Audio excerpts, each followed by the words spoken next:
21절부터 32절까지입니다. 마가복음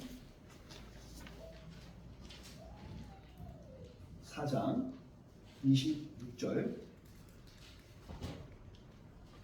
32절까지 다 찾으셔서 제가 한 절, 여러분들이 한 절 동일하게 교독합니다.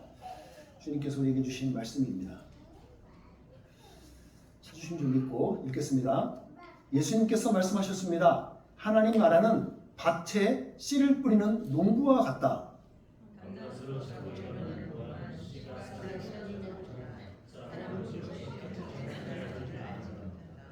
땅은 저절로 열매를 맺게 한다.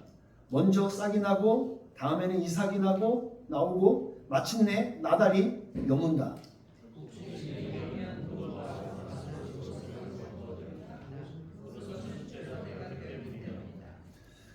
예수님께서 말씀하셨습니다. 하나님 나라를 무엇에 빗댈 수 있을까? 무슨 비유로 설명할 수 있을까?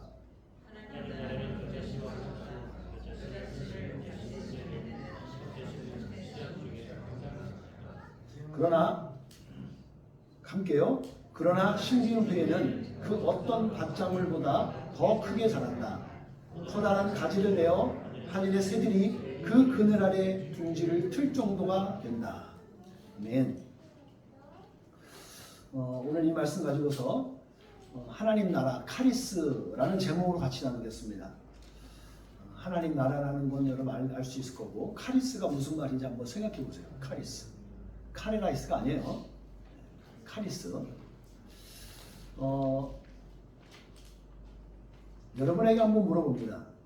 여러분들 하나씩 비밀 한두 가지씩 있으시죠?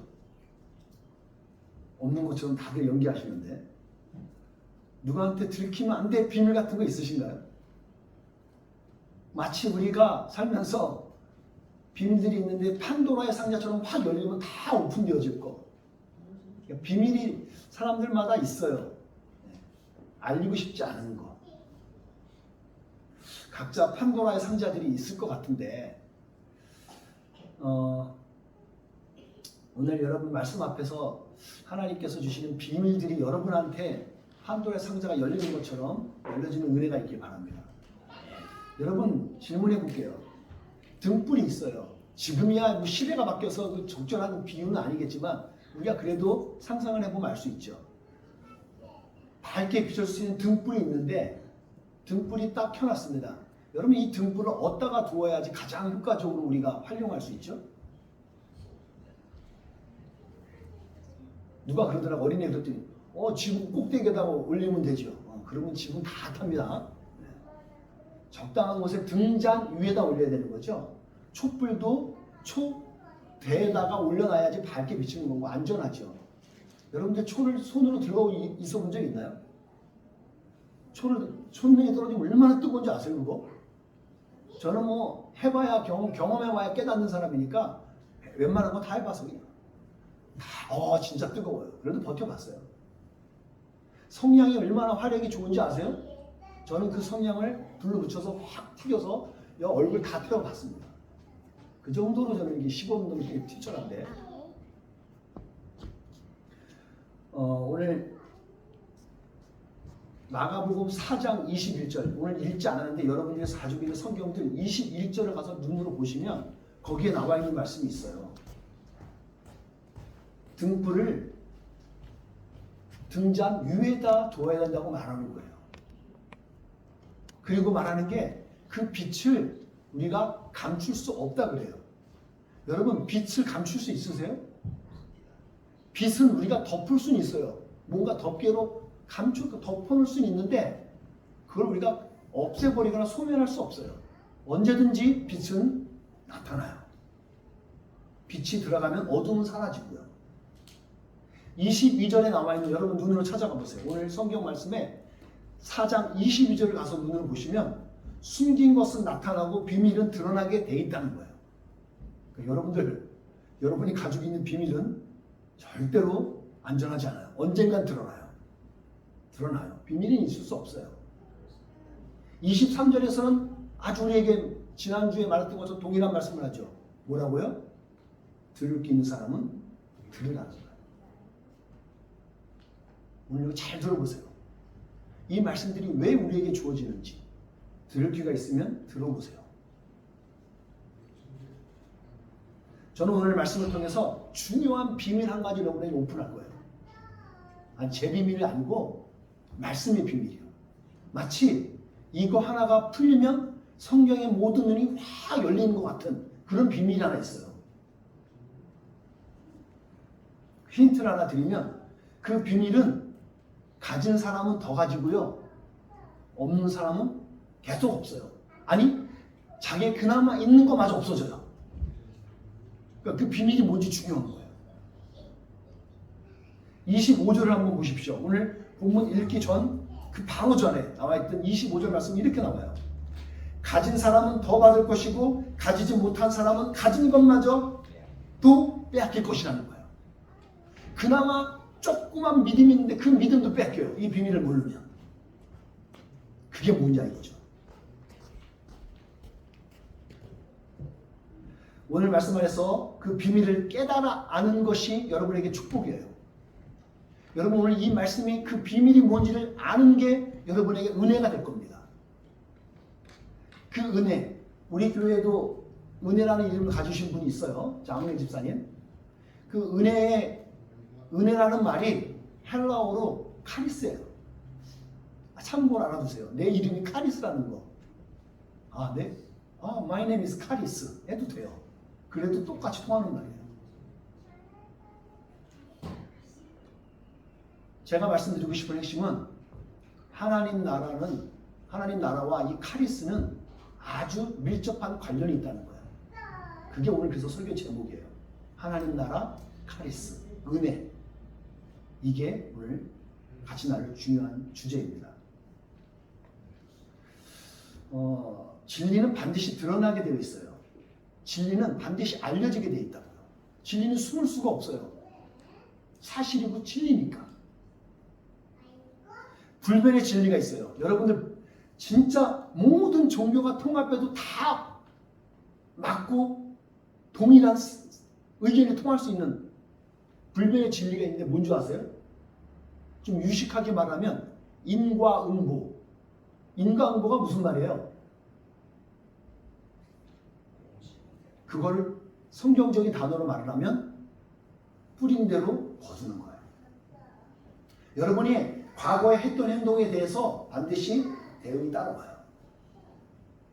그게 세상에 가지고 있는 이치예요. 이건 불변의 진리예요. 어디 가도 모든 종교가 다 이거 동일해요. 여러분에게 물으면 복음의 핵심이 뭐죠? 라고 물어본다면 여러분들은 무엇이라고 대답할 것 같아요? 쉬워요. 예수님께서 지난주에 말했던 것처럼 오늘도 동일하게 말씀드릴 텐데 예수님께서 가장 먼저 말씀하신 것이 오늘 진리예요. 예수님께서 이 땅에 오셔서 사역을 시작하면서 가장 먼저 하셨던 말 뭔지 기억하시는 분? 뭘 말씀하셨던 거 기억하세요? 회개하라, 천국이 가까웠다. 이게 예수님이 가장 먼저 말씀하신 거예요. 하나님 나라예요. 그러니까 예수님은 이 하나님의 나라를 전파하시는 거예요. 소리쳐서 프로클레임 하시는 거예요. 근데 이거를 프로클레임 하면서 쓰셨던 방법이 하나님 나라의 말씀을 가르치시는 방법. 근데 가르치시기만 하고 사람들이 알지 못하니까 예수님께서 주로 행하셨던 게 하나님의 나라가 임하면 우리에게 어떤 영향이 있고 어떤 이펙트와 어떤 우리에게 유익이 있는지를 알려주기 위해서 치유하시는 사역을 직접 보여주신 거예요. 치유가 그래서 필요한 거예요. 마음을 치유하시고 아픈 부위, 병든 몸, 손이 오라졌던 사람 다시 펴주고 장애인이었던 다리 앉은 뱅이가 일어나게 하시고 그래서 그들로 하여금 자유하게 만드는 것, 그런 새로운 세상을 살게 하는 것. 이게 이 하나님 나라입니다. 이게 하나님 나라예요. 우리 성도 중에 한 분이 저에게 책 한 권 주시고 선물해 주신 분이 있어요. 책 선물이 이름이 김형국 목사님이라는 분인데 다들 알려지진 않았지만 그 책 제목이 뭐예요? 다시 재난, 다시 하나님 나라. 요엘서를 통찰하게 설교하신 내용을 이렇게 말해준 거거든요. 근데 거기 주제가 그거예요. 요배서는 여러분 무서운 심판이 나오는 이야기들이에요. 선진. 근데 하나님이 다시 재난을 주는데 재난으로 끝나지 않는다는 거예요. 저자는 그거를 다시 하나님의 나라, 결국 하나님의 나라를 통해서 완성하셔갖고 우리에게 유익하고 하나님의 나라를 이루신다는 거예요. 소망이 있죠. 여러분 포기하면 안 돼요. 그러니까 절대로 포기하면 안 돼요. 반드시 하나님은 선하셔서 우리를 반드시 승리하게 하시고 반드시 선한 것을 주신다는 거기 때문이에요. 한국의 3대 그 연예인사의 기획사 중에 아주 유명한 기획사 하나가 있어요. 전 요즘 이걸 보면서 놀랐는데 JYP라고 아세요? JYP 우리 집사님 아세요? 한국의 JYP? 예. 그 박진영 씨 사람이잖아요. 그게 되게 놀라운데 그 박진영 씨가 여러분 하나님의 나라를 안 것 같아요. 약간 이단에 속한 거라는 말을 제가 좀 들었거든요. 근데 이단에 속할지라도 그 사람이 뭔가 알았던 것 같아요. 이제 하나님의 나라에 대해서 뭔가를 캐치했어요. 왜냐하면 그가 강의를 하고 막 그러는데 이 사람이 신앙하고는 별개 춤추면서 막 대중가를 하고 막 많은 사람들 막 했던 사람들인데 이 사람의 삶이 바뀌어요 지금. 다만 제가 이 건전한 기독교로 좀 돌아왔으면 하는 바람이 있는데 아무튼 그가 새로운 하나님의 나라에 대한 세상, 저 영원한 나라에 대해서 생각을 지금 캐치한 것 같아요. 사람이 바뀌었어요. 하나님의 나라를 알면 바뀌어요.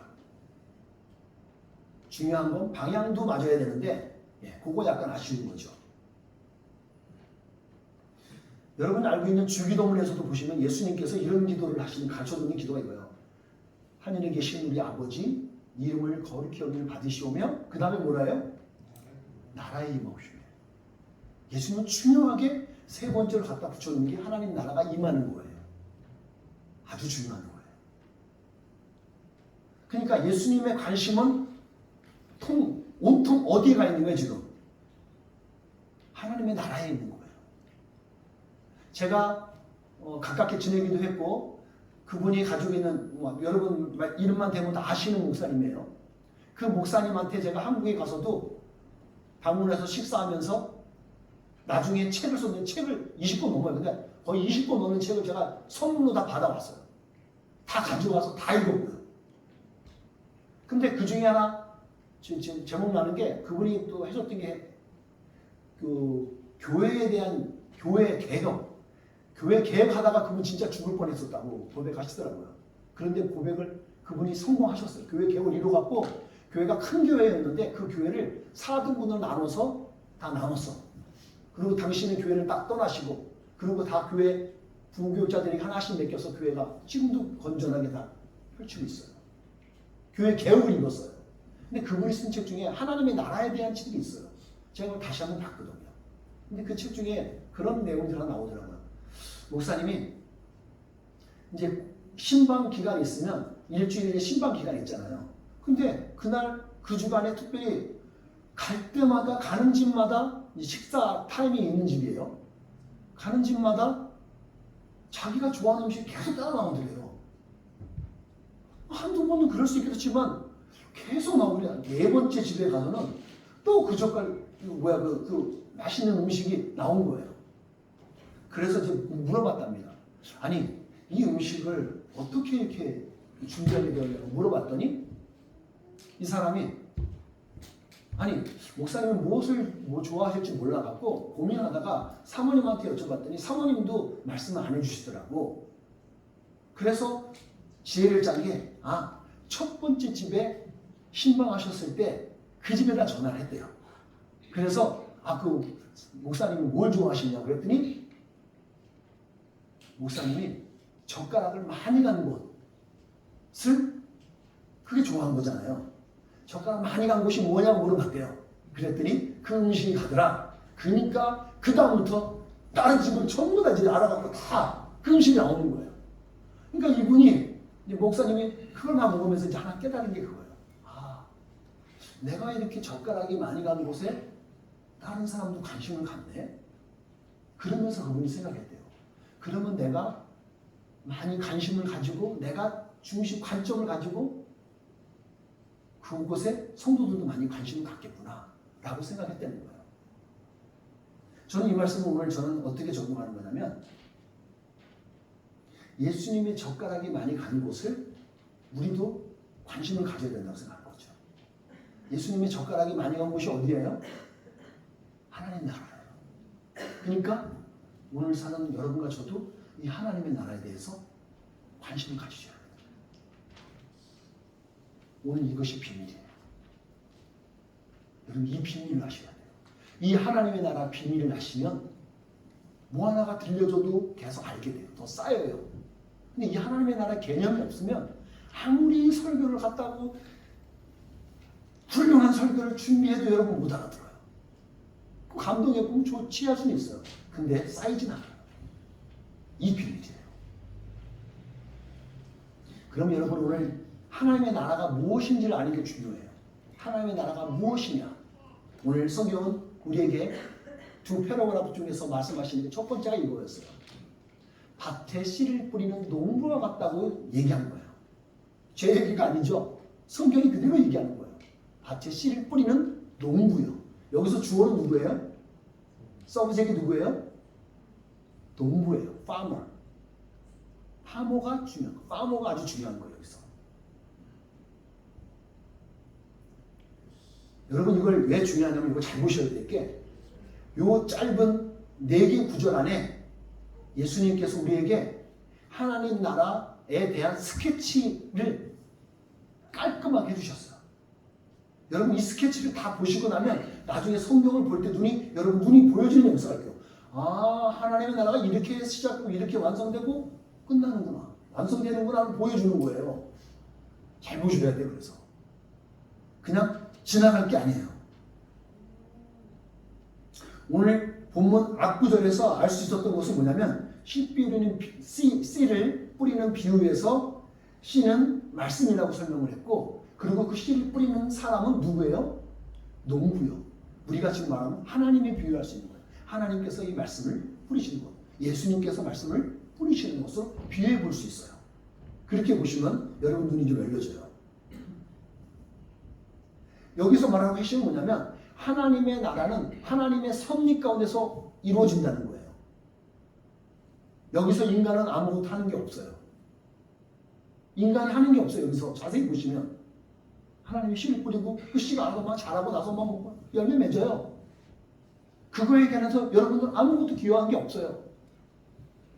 여러분 집에서 있는 상추 따먹고 뭐 심겨서 먹은 거 여러분은 무슨 수고하시죠? 파고 하는 거 있겠죠. 저희 집에는 1년마다 자두나무가 있는데 자두가 매번 열려요. 저는 그 나무에 아무것도 하는 게 없어요. 때가 되면 따먹기만 하면 돼요. 제가 양심이 해주는 가책을 느껴서 몇 년 전부터는 가지치기를 좀 해줘요. 그것도 안 하면 양심이 없는 것 같아서. 여러분 농사 져본 분 있으세요? 여러분 농사 지셔갖고 우리 교회 한 분 있다. 온갖 농작물을 다 지금 재배하시는 분이 있는데 여러분들이 지금 살면서 내가 씨를 뿌려갖고 그 씨가 발화가 돼갖고 막 씨가 나오면서 뿌리가 내려가는 거 눈으로 보신 적 있는 분? 그렇게 한가하지 않죠? 볼 수도 없어요. 아무도 본 적 없거든요. 근데 얘가 씨를 심어놓으면 며칠 있다가 푹 뭐가 싹이 나? 또 지나거나 뭐가 툭툭 타? 여러분 그거 뭐 하시는 거 있어요? 뭐 케어 돌아본 거 체크한 정도밖에 한 거 없겠죠.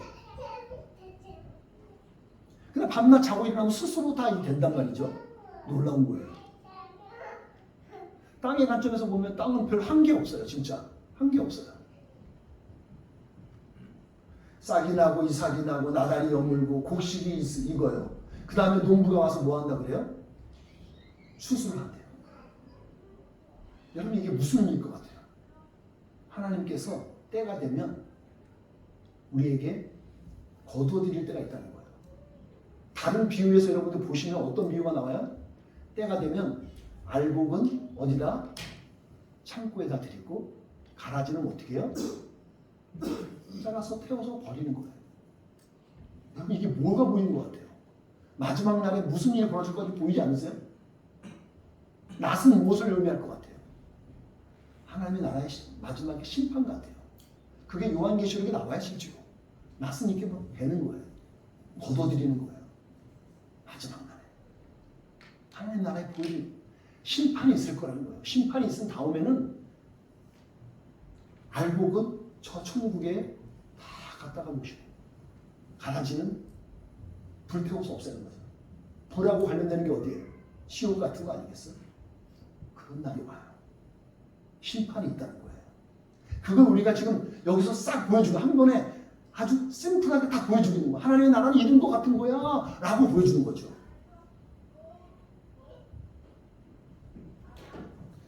근데 저는 이 말씀 보면서 이 나라가 가진 비밀이 있는데 이 나라가 공평한 거예요. 이 나라가 하나님의 나라가 공평하다는데 근데 문제 하나가 있습니다. 차별함이 있다는 거예요. 공평은 뭐고 차별은 뭐야 이제 여러분 차별은 있어요. 왜? 어디서 보시냐면 4장 11절에 가서 여러분 눈으로 보세요. 11절에 가서 눈으로 보시면 거기에 이런 말이 나와요. 우리가 지나갔었는데 4장 11절 말씀에 보면 이런 말이 나와요. 예수님께서 말씀하셨습니다. 너희에게는 하나님의 나라의 비밀을 알 수 있게 하였지만 밖에 있는 사람들에게는 모든 것이 비유로 주어진다. 비유로 감춰지는 거예요. 다 오픈되어 있지 않아요, 여러분?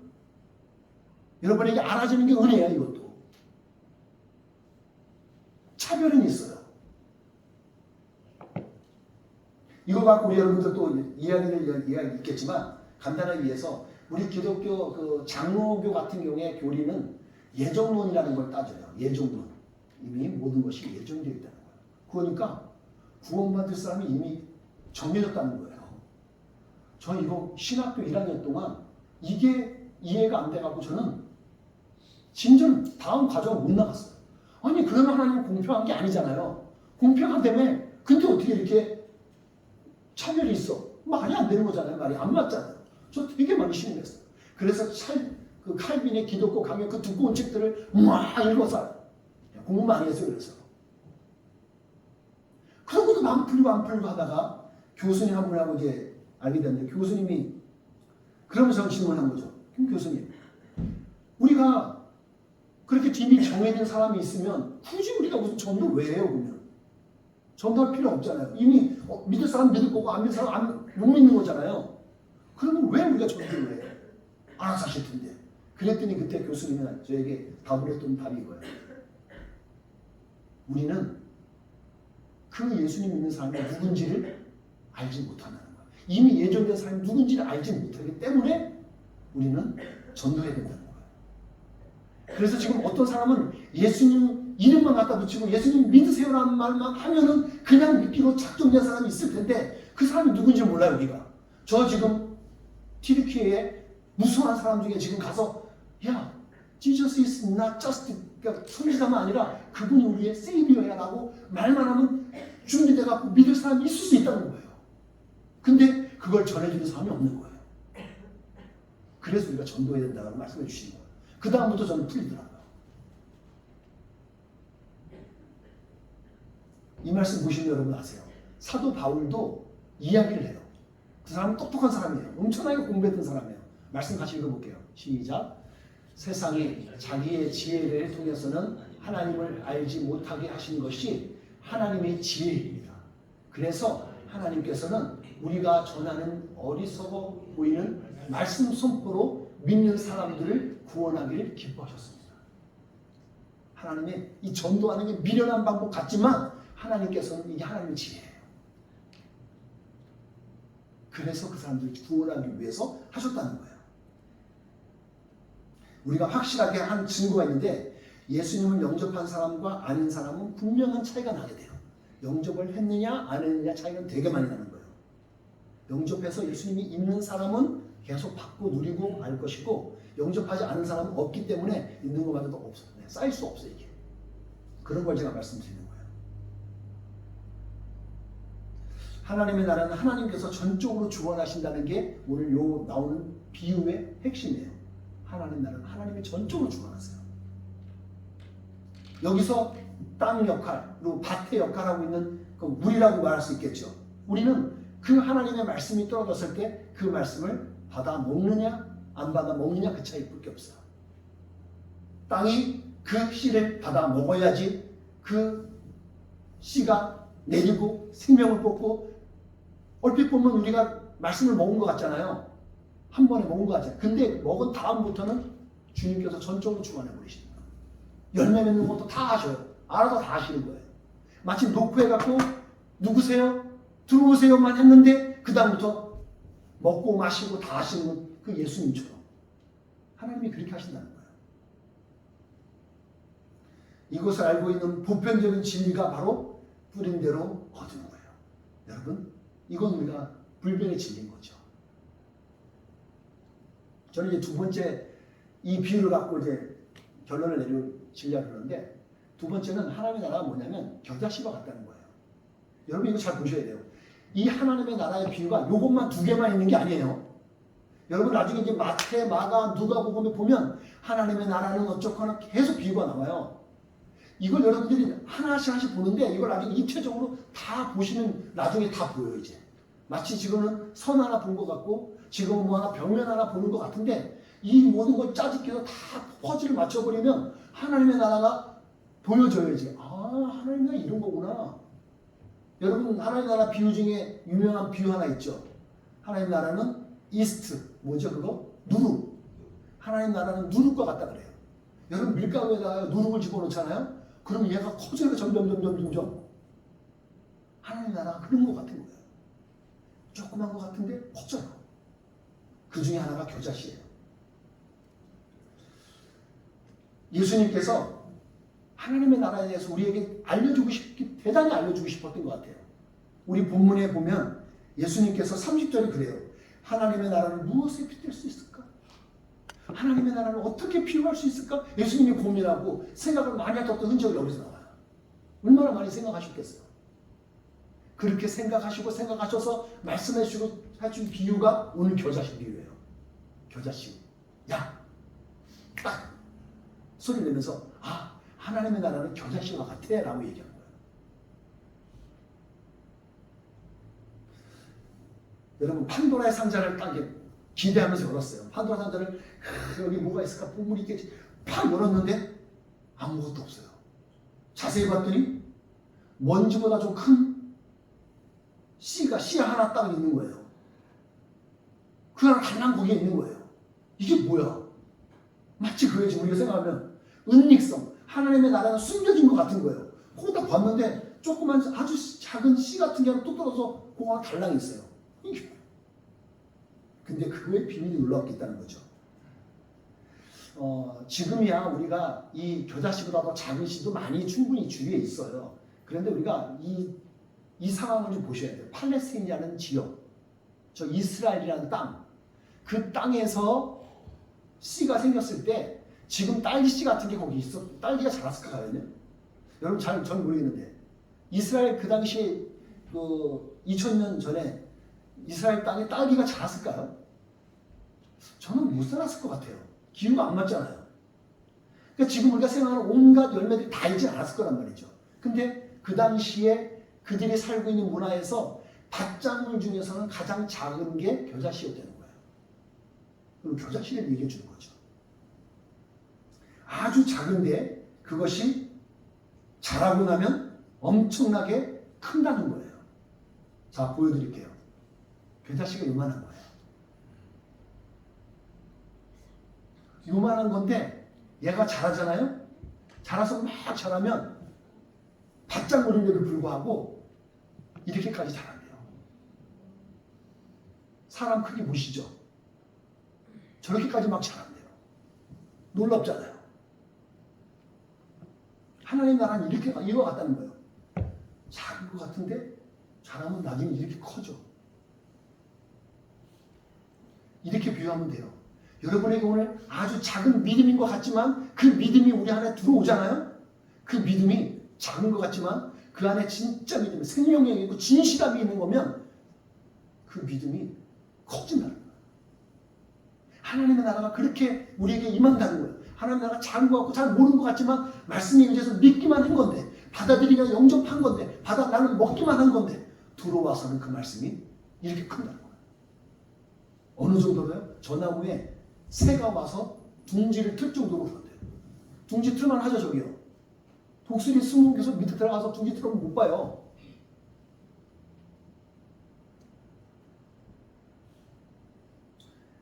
심기운 후가 중요한 거예요, 여러분. 심기운 후. 심기지 않으면 씨는 뿌리를 생명을 가질 수가 없어요. 열매는 당연히 안 되는 거고요. 놀라운 기적이 일어나는 거죠. 그러면서 놀라운 열매 맺고 결실을 맺어주는 거죠. 하나님의 나라가 그렇다는 거예요. 제가 아주 좋아하는 찬양 하나 있습니다. 주 내 맘에 오신 후에 주 날 주장하시네 주께 내 맘 드린 후에 더욱 섬길수록 더 귀한 주님. 이 찬양을 되게 좋아해요, 제가. 왜냐하면 주님을 내 마음에 모신 후에 그 다음부터 주님께서 나를 주관하시더라고요. 씨를 내가 영접했잖아요. 작은 거지만 영접하고 나면 그 다음부터는 이 씨가 나를, 이 땅을 지배해요. 영양분을 다 빨아서 여기 하고 그리고 필요할 때 다 쓰고 결심 맺어준다고요. 저는 여기서 우리가 말하는 히브리식 사고 구조, 성경이 말하는 구조가 있어요. 여러분들 그 말씀 외우시나 모르겠네. 욥기 8장 7절에 가게 되면 여러분 좋아하는 말씀 하나 있어요. 내 시작은 뭐요? 미약하였으나 내 나중은 창대하리라. 이게 성경적인 사고 구조예요. 히브리적 사고가 그래요. 히브리식 사고가 그래요. 욥이 그랬죠. 쫄딱 망했어요. 근데 그 반대편 친구분의 한 사람이 그러죠. 야, 너가 지금 회개하고 돌아오면 너 시작은 지금 미약하잖아. 너 나중에 창대하게 될 거야. 라고 한 말이 이제 이렇게 우리가 지금 쓰고 있는 거예요. 여러분들, 유대인들이 작잖아요. 시작은 작았잖아요. 근데 그들은 지금 엄청나요, 지금. 마치 우리가 그래요. 하나님의 나라를 우리가 가진 사람들은 시작은 미약한 것 같지만 이 시작이 엄청나게 나중에 커지고 창대해진다는 거예요. 이것이 바로 오늘 우리 예수님 믿는 크리스천들의 신앙 공식과도 같아요. 예수님을 여러분 잘 영접하고 믿고 살아가면요. 그 믿음 안에서 여러분에게 하나님 주시는 놀라운 것들이 있을 수 있다는 거예요. 말씀을 좀 맺어야겠네요. 오늘 우리가 보고 듣고 한 말씀들을 받고 이 말씀이 우리 각자에게 심겨주잖아요. 그리고 자리를 잡으면 그 다음부터는 불강력적이에요. 이제 그 다음부터는 우리가 할 게 없어요. 불강력적으로 하나님께서 전적으로 일하셔서 열매를 맺으셔요. 여러분 그냥 받기만 하시고 영접만 하시면 돼요. 그게 가장 중요한 부분인 거예요. 이것이 우리가 흔히 이야기하는 은혜라고 말하는 거예요. 은혜가 뭐냐면 나는 특별히 한 것이 없는데 다 이루어지신 것. 하나님의 나라가 하나님의 뜻대로 이루어지는 것. 그건 우리가 하는 게 없어요. 그냥 그저 하나님의 말씀을 받아들이고 영접하고 순종했을 뿐인데 이루어지는 것들. 그것을 우리가 은혜라고 말하는 거예요. 카리스. 그게 카리스예요. 저는 오늘 말씀을 맺으면서 여러분에게 그럼 이 하나님의 나라를 가진 사람들은 어떠한 결실을 나타나는지 여러분에게 자가 진단할 수 있도록 키트를 하나 드릴게요. 여러분들이 자동적으로 알 수가 있어요. 이걸 보면. 여러분들이 하나님의 나라를 갖잖아요. 그러면 여러분들에게 세 개의 차가 주어지게 되는 거예요. 차. 티가 아니라 이거예요. 발음이 비슷해서 제가 이렇게 적었어요. 여러분 세 가지 카가 여러분에게 주어지게 될 거예요. 첫 번째가 이거입니다. 여러분에게 카라가 주어져요. 카라가 한국말 하면 기쁨인 거고 영어로 하면 joy예요. 이 기회 하나 유식하게 배워두세요. 카라.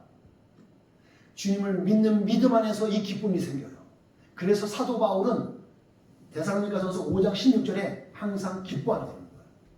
명령어로 얘기해요. 기뻐해 줄래? 그게 아니에요. 기뻐하라는 거예요. 여러분 살기 위해서 기뻐하셔야 돼요. 여러분이 그리스도인의 삶을 살기 위해서 기뻐하셔야 돼요. 그래야 사세요. 그렇게 살아내요. 기쁨을 가지는 거죠. 그러고 나서 두 번째는 여러분에게 이 기쁨이니까 예수님 잘 믿는 분들은 기쁨이 있다니까요. 그분이 안에 나는 새로운 생물이 있어요. 기뻐요. 두 번째가 카리스가 있는 거예요. 우리가 오늘 나눴던 카리스, 은혜, 그레이스라는 거죠. 기쁨이 반복적으로 쌓이고 쌓이잖아요. 그러면 그 기쁨이 있는 사람이 나타나는 게 뭐냐면 은혜가 나타나게 돼요.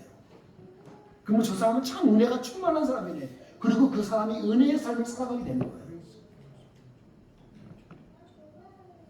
요즘 여러분도 운전할 때 내비게이션 말 잘 들으세요? 안 들으세요? 하여튼 자기 아내만 안 듣는 사람은 특별하게 내비게이션 말도 안 듣더라고요. 그 사람은 어떻게 돼요? 인생 꼬이는 거예요. 내비게이션 말 안 듣고 가잖아요? 고생하는 거예요.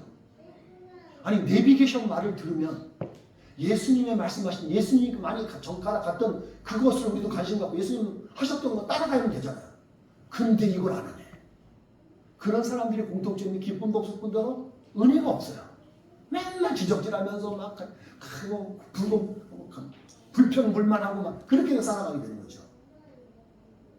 저는 우리 교회도 마찬가지인 것 같아요. 예수님이 강조하시는 거 우리도 우리 교회도 집중을 해야 될 것 같아요. 예수님께서 하나님 나라 강조했으니까 우리 교회는 하나님 나라에 관심을 갖고 가야 돼요. 하나님 나라를 세울 수 있는데 관심을 가져야죠. 여러분 우리 교회가 부흥하는 것 중요해요? 안 중요해요? 중요합니다. 그런데 그보다 더 중요한 게 있어요. 뭐요? 하나님의 나라가 세워지는 거예요. 우리 교회만 알아만 이렇게 하는 게 아니라 하나님의 나라 관점을 보셔서 우리가 좀 더 우리가 큰 사람이 되어줬으면 좋겠어요. 우리 교회가 좀 큰 마음을 큰 교회가 되어줬으면 좋겠어요. 하나님의 나라가 세워지는데 관심을 갖고 교회에 있다가 딴 데 교회 가면 어때요? 예, 괜찮아요. 예수님 믿으면 돼요. 근데 예수님을 떠나는 게 너무 내 마음이 아픈 거죠. 하나님의 나라가 세워지면 돼요. 저는 그런 의미에서 우리 교회가 큰 교회가 되어줬으면 좋겠어요. 그렇게 큰 마음을 가지고 큰 사람이 되어줬으면 좋겠어요.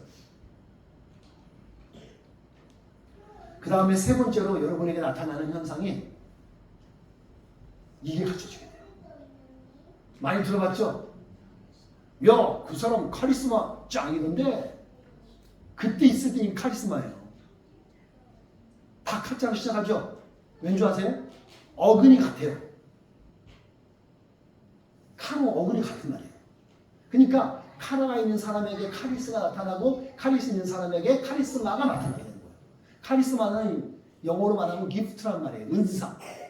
여러분 성령, 방언의 은사, 무슨 은사, 뭐 통변의 은사, 그 은사할 때 이거예요. 카리스마. 이것이 나타나요. 은혜가 쌓이고 쌓이면 선물이 주어져요. 우리에게. 그래서 삶의 경험 속에서 나타나는 그 사람만이 보일 수 있는 카리스마가 우리에게 보여지게 돼요. 왜냐하면 은혜의 삶을 살게 되잖아요. 그러면 여러분 삶이 어때요? 기쁨이 넘치죠? 그 은혜가 충만하니까 사람들에게 선한 영향력을 끼친다고요. 그리고 그거는 확신이 돼요. 자기에게 내가 오늘 누구에게 긍휼한 은혜를 베풀고 누구에게 선을 베푸는 이것들이 그냥 하는 것이 아니라 은혜가 넘쳐서 하는 거니까 사람들이 보면서 본인도 그렇지만 사람 보기에서도 야, 저 사람은 참 은혜가 넘치게 하네. 그리고 확신이 있어서 보이니까 그 사람을 통해서 우리가 카리스마를 보게 되는 거예요. 그때 쓴 거예요, 여러분, 실제로. 카리스마가 그때 그런 의미예요. 은사가 나타나는 거예요, 그 사람에게. 저 사람 보기만 하면 내가 치유를 받아. 저 사람 보기만 하면 마음이 평안해져. 그 은사가 있게 되면 그러거든요. 우리가 하나님의 나라를 가지게 되면 이런 세 가지 카가 나타난다는 거예요. 여러분은 어떠세요? 여러분의 삶에 지금 어떤 것이 보여지는 것 같으세요? 제가 사무실에 하도 일석에서 좀 취미 삼아서 화분 하나 갖다 놓은 게 있어요. 우리 재정부 보시는 분들은 보실 거예요. 화분을 갖다 놨는데 지난주에 제가 다시 그 교회 이제 억다 끝나고 정리하고 갔더니 화분이 방향이 바뀌어갖고 얼굴이 잎사귀들이 그 앞에 딴 쪽으로 딱 와 있더라고요. 저는 이제 딴 데 있었는데 이상하다. 왜 이렇게 해놨지? 그리고 무엇이라고 넘어갔어요. 근데 신기한 일이 벌어졌어요. 제가 그러고 나서 화요일인가 수요일날 교회를 다시 이제 출근을 했어요. 근데 이 잎사귀들이요 어디 가서 보고 있는지 아세요? 창문 쪽으로 가서 다 받고 있는 거예요. 분명히 이쪽으로 보고 있었거든요. 이게 뭔 일이지? 저는 누가 왔다 갔어 없거든요, 보통. 그래서 제가 이제 궁금증이 생긴 거죠. 내가 모르는 뭐가 있나 보다. 딱 캐치했어요. 그래서 걔를 다시 방향을 바꿨어요. 다시 방향을 바꿔봤어요. 그러고 나서 이틀 후, 그러니까 수요일날 봤는데 금요일날, 엊그제 본 거죠. 봤더니 어떻게 된 줄 아세요? 제가 사진 찍은 것도 있어요. 사진. 얘가 잎사귀가 방향을 틀어서 또 창문 쪽으로 가 있는 거예요. 여러분 궁금하니 올라가서 보세요. 지금도 창문 쪽 보고 있어요. 너무 신기했어요. 저는 그런 걸 경험한 적이 없으니까. 이 잎사귀, 하물며 잎사귀도 해 따라가고, 해바라기가 해 따라간다 하잖아요. 그래서 해바라기라고. 말만 들어봤지 본 적은 없거든요. 근데 잎사귀도 그러더라고요. 그러면서 제가 말씀에 적용된 게, 내가 은혜를 사모하고 은혜를 자꾸 바라보면 하나님께서 나에게 주시는 뭔가가 있겠구나, 그러면. 내가 하나님의 나라에 자꾸 관심을 갖고 바라보면 하나님의 나라가 나도 보여지겠구나 라는 그런 적용을 가져갔어요. 여러분 그런 소망 가지세요. 바라셔야 돼요. 하나님께 하나님의 나라의 소망을 가져보세요. 해가 해바라기 해 따라가듯이 우리가 따라가면 그 안에 우리가 보여주는 거예요. 좀 말씀을 마치면서 여러분에게 보편적인 진리를 여러분에게 아까 말씀드렸잖아요. 보편적인 진리는 뿌린 대로 거두는 거예요. 근데 여러분 여기서 멈추지 않았으면 좋겠어요. 제가 이 말씀 보면서 깨달은 게 뭐냐면 보편적인 진리가 있다면 약간 더 특별한 진리도 있겠다 싶은 거예요. 그게 오늘 성경에 말하는 특별한 진리가 하나 있는 게 뭔지 아세요? 우리는 여기서 멈춰요. 뿌린 대로 걷어. 먹어서 해피. 여러분 근데 걷어들인 것을 뿌려보는 생각은 왜 안 하세요? 하나님이 주신 은혜가 있다면 그 은혜를 우리가 받아서 이제는 뿌려야 되는 거 아니에요?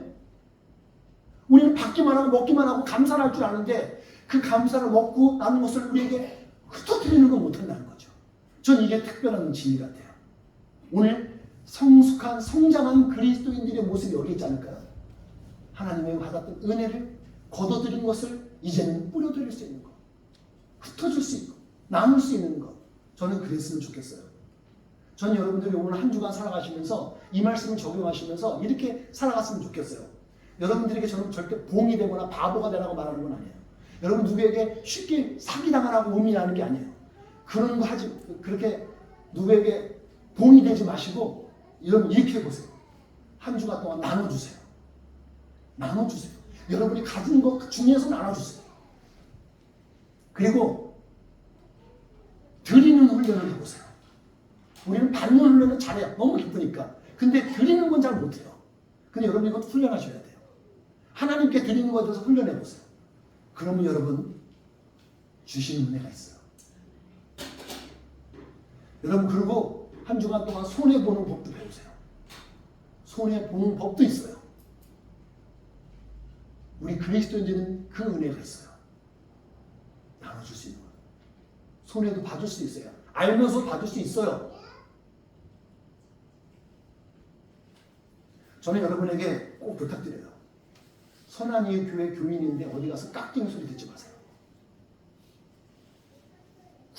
구두쇠 소리 듣지 마세요. 인색한 사람 되지 마세요. 하나님 영광도 가리고 교회의 이름도 여러분들 교회가 선한 이웃인데 이거 어디 가서 막 아끼느라고 식사값 내야 되는 막 구두끈 매고 있고 막 신발 막 그거 하지 마세요. 저는 아예 그냥 어디 가면 그래요. 난 돈 없어 뭔데요? 아니면 저 내요. 있습니다. 여러분들 저 재정적으로 채워주면 저는 어디 가서 베풀어요. 네. 짠돌이 내지 마세요. 제발. 그리스도인 그 영광들을 못 돌리는 거예요. 거둔 거 있으면요. 받은 거 있으면 베푸세요. 그러면 하나님께서 반드시 채워줘요. 반드시 채워줘요. 드리세요. 하나님이 채워주셔요. 여러분들 꼭 기억하시겠어요? 손해 안 보고 아끼고 손에 꼭 쥐면 내 거 같죠? 여러분 전 경험적으로 알고 봐서 알아요. 여러분 거 아니에요 그거. 여러분 창고에 오면 들으면서 뭐 은행에 쌓아놓으면 여러분 거 같죠? 아니요. 여러분 돌아가시면 여러분 자녀는 가질 수 있으면 몰라요. 여러분 거 아니에요 그거. 여러분 거 오늘 여러분이 쓰시는 거고 여러분이 흩어보내는 거예요.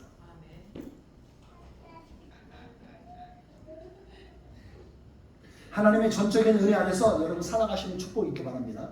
하나님의 은혜 안에서 살아가세요. 카리스에서 살아가세요. 카리스. 하나님의 나라에 속한 사람으로 이미 받고 들인 은혜를 뿌리는 선한 이유 되어지기를 주님의 이름으로 축복합니다. 기도하겠습니다.